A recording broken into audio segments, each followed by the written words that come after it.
Bonsoir à tous, on va corriger l'exercice 7 ensemble maintenant. Donc, voici l'énoncé, on me demande de calculer gamma 1, gamma 2, gamma 3, gamma 4, et il n'y en a plus.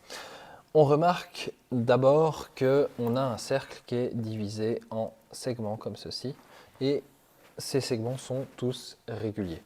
Si on compte, il y en a 12, sauf erreur. Voilà. Et donc, avec ces 12 segments, on a créé les différents angles qui nous intéressent.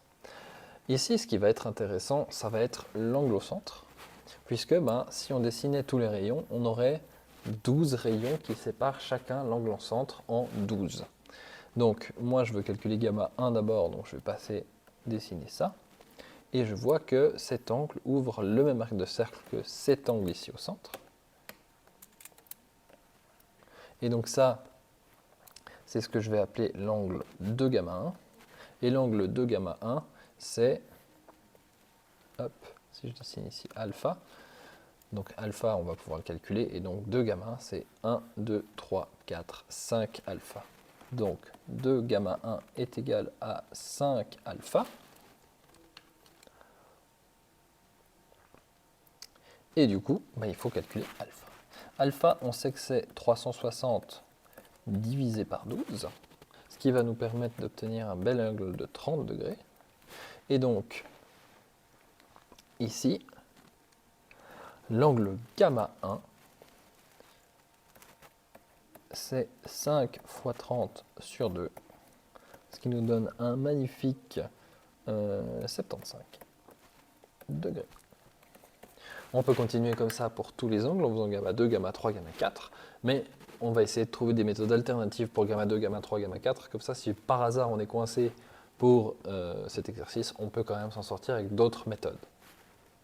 Avec gamma 2, si on observe bien, on peut fermer le triangle et on remarque qu'à chaque fois, on a un espacement de 1, 2, 3 vides, 1, 2, 3 vides, 1, 2, 3 vides. Et donc, on a ce qu'on appelle un triangle équilatéral avec tous les côtés qui font la même longueur. Donc ici, on a gamma 2 et ici, on a gamma 2. Et donc, gamma 2 vaut 60 degrés sans aucun calcul. Je pense que vous vous en sortez. Pour gamma 3, nous avons ici moyen de dessiner un diamètre et de remarquer que ça, ça et ça, c'est un triangle isocèle et rectangle. Et donc, si le triangle il est isocèle et rectangle, gamma 3, il vaut 180 moins 90 divisé par 2, autrement dit 45 degrés. En ce qui concerne gamma 4, on va pouvoir utiliser gamma 2 en utilisant le fait qu'on a un triangle de Thalès. On va regarder ça. Donc, on construit avec un joli stylo ici le diamètre et ici on reconstruit ça.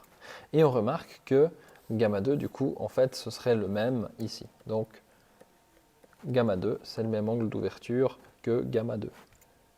Enfin, on décale tout de 2 et ça marche.